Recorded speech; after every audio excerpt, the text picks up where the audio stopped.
ఇక్కడ కీలకమైనటువంటి అంశం ఏంటంటే పవన్ కళ్యాణ్ పేరు చెప్పి ఒక ఇన్సిడెంట్ జరిగింది అన్నటువంటి వార్తని సాక్షి హైలైట్ చేసుకొచ్చింది. ఏదైతే పవన్ కళ్యాణ్ చెప్పినా కూడా చెయ్యవా అంటూ దాడి చేశారు అన్నటువంటి వార్తని, దీని మీద ఏది నిజం అన్నటువంటిది వాళ్ళే చెప్పాల్సి ఉంటుంది. పవన్ కళ్యాణ్కి సంబంధించినటువంటి వాళ్ళే మా పవన్ కళ్యాణ్ చెప్పిన పని చేయమంటూ డిఎంహెచ్ఓ కార్యాలయ సూపరింటెండెంట్ శ్రీనివాసుల మీద జనసేన కర్నూలు నియోజకవర్గ ఇన్ఛార్జి హర్షద్ గురువారం దాడికి ఎత్తించాడు. ఈ ఘటన స్వయంగా జిల్లా రెవెన్యూ అధికారి సి వెంకటనారాయణ మీదటే చోటు చేసుకుంది. 2012 నుంచి డిఎంహెచ్ఓ కార్యాలయంలో ప్రీతిబాయి తల్లి పార్వతి ఫిమేల్ నర్సింగ్ ఆర్డర్లీ పోస్టులో పనిచేస్తుంది. ఆమెకు జూనియర్ అసిస్టెంట్గా పదోన్నతి కోసం అధికారులను ఆశ్రయించింది. అందుకు సర్వీస్ రూల్స్ లేవని చెప్పడంతో ఇటీవల ఆమె డిప్యూటీ సీఎం పవన్ కళ్యాణ్ ఆశ్రయించింది.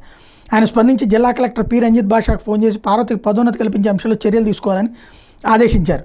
ఈ అంశాన్ని కలెక్టర్ డిఆర్ఓ సి వెంకటనారాయణమ్మకు అప్పగించారు. ఈ క్రమంలో గురువారం పార్వతితో పాటు డిఎంహెచ్ఓ కార్యాలయ AO Aruna, superintendent Srinivasulu, senior assistant సంపత్ని డిఆర్ఓ తన కార్యాలయానికి రావాలని ఆదేశించారు. ఇది పూర్తిగా ఉద్యోగుల సర్వీస్ మ్యాటర్ అయితే పార్వతితో పాటు జనసేన నాయకుడు హర్షద్ కూడా వాళ్ళ వెంట వెళ్ళారు.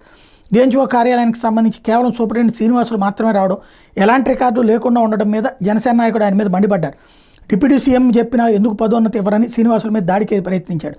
అయితే అతను తప్పించుకుని అక్కడి నుంచి పారిపోయాడు. మరోవైపు తమకు పదోన్నతి ఇవ్వాలంటే 3 లక్షల డబ్బులు ఇవ్వాలి, లేదా నచ్చిన డిజైన్లో బంగారు నెక్లెస్ కావాలని డిఎంహెచ్ఓ ఏఓ సూపరింటెండెంట్ సీనియర్ అసిస్టెంట్లు అడిగినట్టు పార్వతి ఆరోపించింది. కాగా పదోన్నతి ఇవ్వాలంటే సర్వీస్ రూల్స్ లేవని అధికారులు చెప్తున్నారు. అది సాధారణంగా ఏంటంటే అక్కడ ప్రజావాణులు ప్రజావేదికల దగ్గరికి వెళ్ళినప్పుడు ఇస్తున్నారు, సాధారణంగా రెఫరెన్స్ ఇస్తారు. ఆ రెఫరెన్స్ ఇచ్చేగానే సీఎం, డిప్యూటీ సీఎం లేకపోతే లోకేష్ ఇట్లాంటి వాళ్ళు పంపించారన్నప్పుడు పిలిచి ఫాలోఅప్ చేస్తారు. కలెక్టర్కి తెలియదా లేకపోతే అక్కడ వాళ్ళకి తెలియదా?